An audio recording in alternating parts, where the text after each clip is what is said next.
Welcome to Middle East Dialogues, a series of conversations with leading scholars and writers, produced by the University of Denver's Center for Middle East Studies.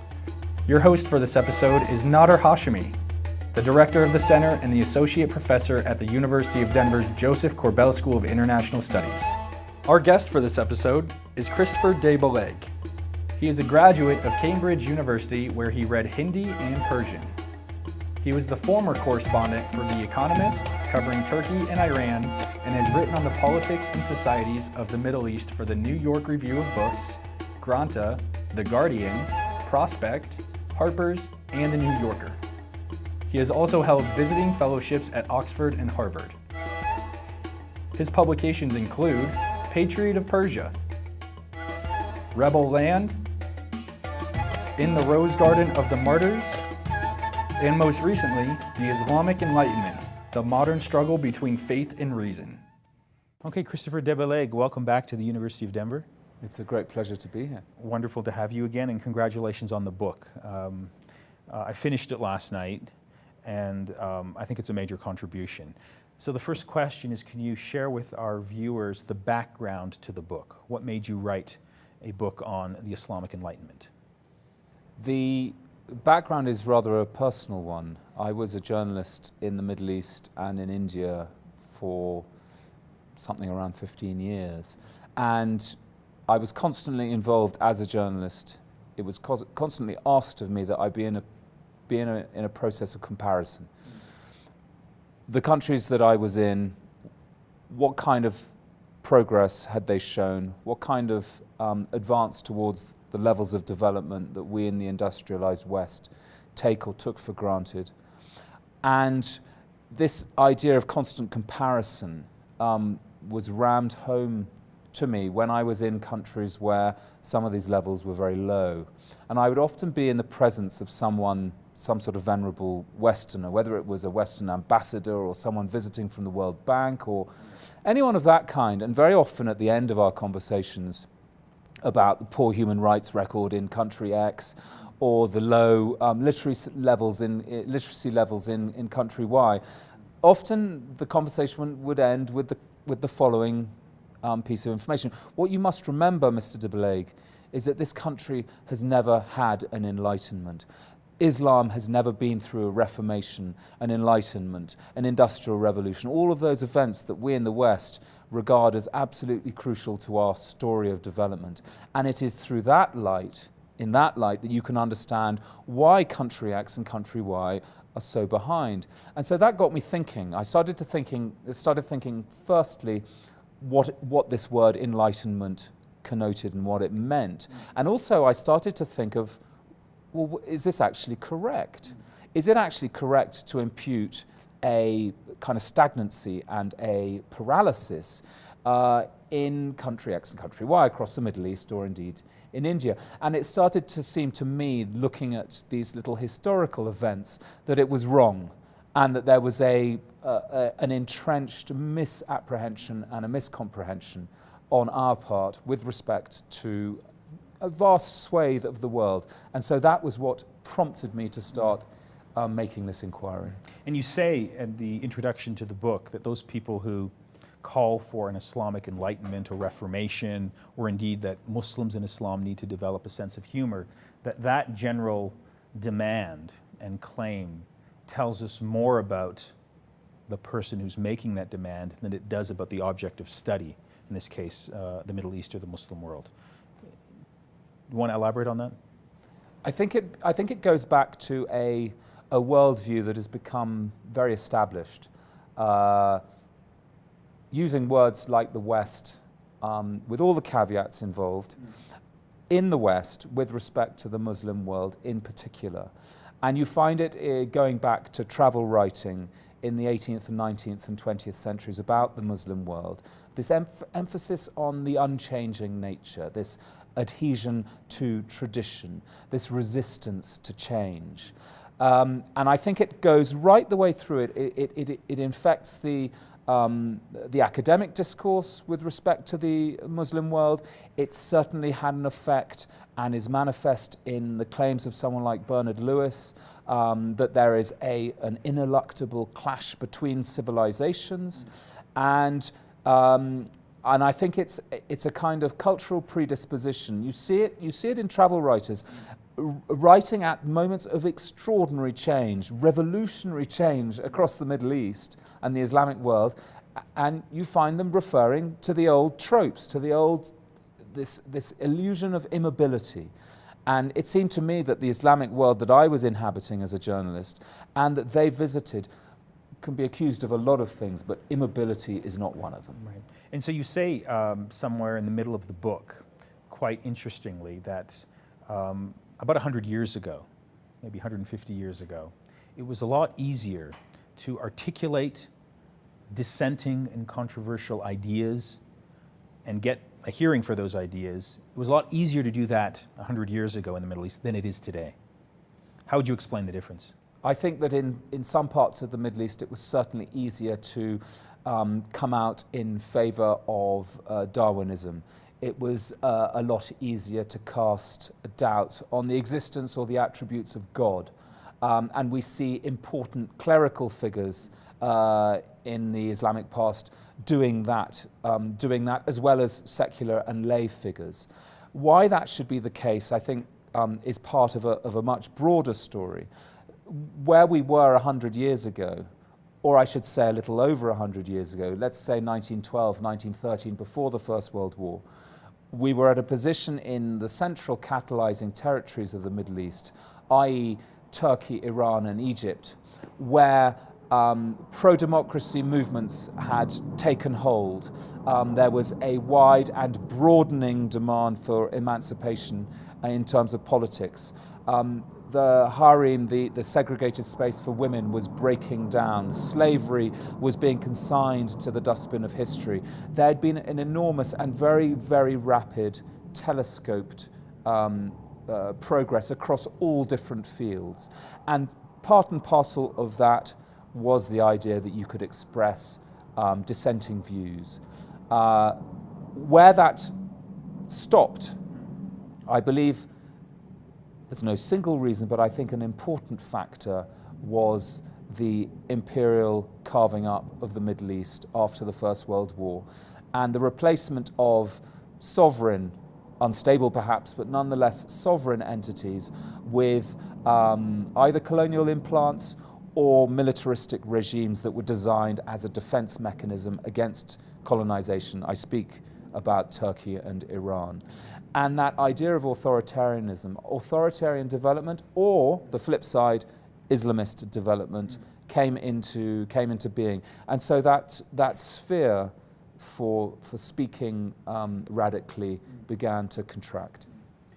The dominant view that we have in the West today, in Europe and in the United States, is that after the chaos and the mayhem of the Arab Spring that resulted in the collapse of many states, the springing up of extremist groups, that on balance, the dominant view, at least at the policy level and at the intellectual level, is that for all of their failings, authoritarian regimes are at least better guarantors of stability than the alternative. The alternative is chaos. The alternative is Libya, it's Syria, it's Iraq, it's Yemen. That view is deeply entrenched in the West, in terms of how the West views the region. And your book sort of, touches upon some of that terrain. I'm wondering, what response you would have to that general sort of view about, the authoritarian stability factor as being at least allies of the West, for better or for worse, as opposed to the unknown alternative, which often seems to be some sort of Islamist sort of counter-reaction or revolution that, in the case of the Islamic Republic of Iran, has just sown mayhem and concern for Westerners and for basic liberal values as well. That's also part of the narrative that, okay, authoritarian regimes in Jordan might be bad, but the alternative is a lot worse. Well, I think as a Westerner looking at the history of my own territory, my own hinterland, which is Europe, the journey towards some kind of mature democratic system has been hugely conflicted. It has been punctuated by genocide, by conflict, by sectarianization, by industrial conflict. If you look at the 20th century, you see the mayhem that descended on Europe. It is hardly surprising that a version of instability should attend other efforts in that direction. That's the first thing I would say. I would also say that that view is an extremely pessimistic one, because it denies the essential human instinct, which is to achieve forms of self-expression that do not rely on coercion, that do not rely on authoritarian regimes. However, having said all that, I can see why at the policy level, within the constraints of our own political systems, that should be the most popular view, because you're dealing in short electoral cycles and you're dealing with next year's trade deal. Yeah. And you want to do next year's trade deal or work out how much money you're going to spend on oil with a regime that you think is going to stick around and isn't going to fall. So I can quite see why that contradiction arises. And I can only say that I consider myself extremely lucky not to be a policymaker, because I think this is, in many cases, an unsquarable circle. Right. The grand question that I think animates this particular topic, and particularly your book, and you seem to go back and forth. It's not clear exactly where you stand on this grand question. Taking a step back. I don't like the sound of this. Well, the question is not unfamiliar, because it often comes up, particularly in academic debates and in public debates on the Middle East. Are the problems of underdevelopment, the turmoil in the region that we see today, from the perspective of history, the history that you look at over the last 200 or so years, can we attribute the causes of underdevelopment primarily to internal factors or external factors? In other words, is the problem largely a result of the legacy of external European and then American imperialism, or is the problems of underdevelopment fundamentally attributed to the persistence of internal political despotism? Do you have a view on that sort of grand debate in terms of how one can begin to tease out these two sort of broad claims? I think this is extremely contested terrain, as you know yourself. Because if you start to say that the problems of the Middle East and the problems of what Marshall Hodgson called Islamdom, as distinct from Christendom, are solely the result of Western intervention, then you are accused of denying the Muslim people's agency, i.e. they are not sovereign over their own destiny, and they're simply puppets in the hands of others. If you say that it is all down to internal problems, then you can quite easily come to the conclusion, which is the easiest conclusion to come to, that in fact Islam is the reason for all of the problems, and there are structural and internal deficiencies in Islam that mean that the Middle East is currently in a state of turmoil. I would say that if you look at the long historical view, I subscribe to the view that the Middle East and the world of Islam was for a great many centuries, was a force for innovation, invention, a celebration of all that is wonderful about humankind.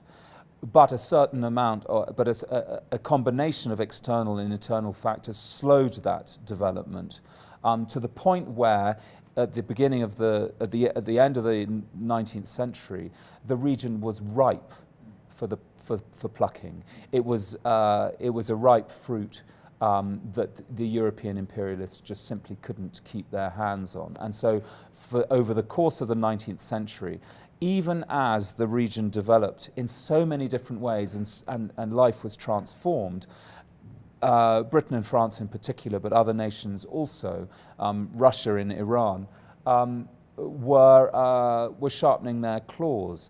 And the First World War produced a kind of cataclysmic effect, the results of which I've already touched upon.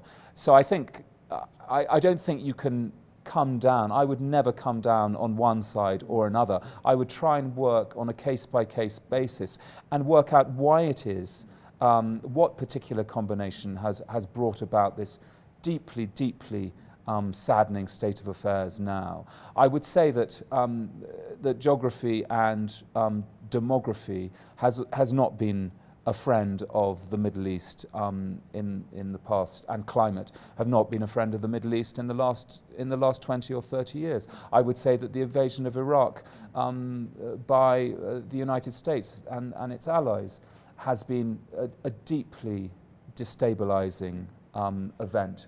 And so it doesn't make sense to try and distinguish one from the other and say I'm either on that side or on the other side. You have to look at it on a case-by-case basis. I was talking to a prominent sort of historian of the modern Middle East not too long ago, who argued that the two key developments that you need to understand today to appreciate the instability and the chaos that the region is facing are two themes that you don't really talk about in your book. And I'd like to sort of push you to respond to his argument. And he said the two sort of destructive developments that really destabilize the Middle East, whose repercussions continue until this day, are number one, the Israel-Palestine conflict and all that that produced, and number two, the rise and spread of Wahhabism. How would you respond to the claim? My book should not be accused of neglecting this, because my book is about three distinct places in the Middle East: Turkey, Iran, and Egypt. Wahhabism, as you know, arose in Saudi Arabia and spread out of Saudi Arabia and is now propagated by the modern Saudi state.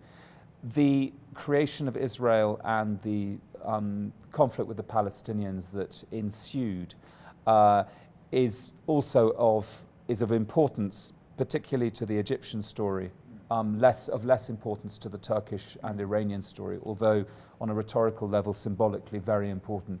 I would agree that if you were to broaden out the subject of my book and say, you know, what are the causes of instability in the Middle East today, I would certainly put both of them high on the list.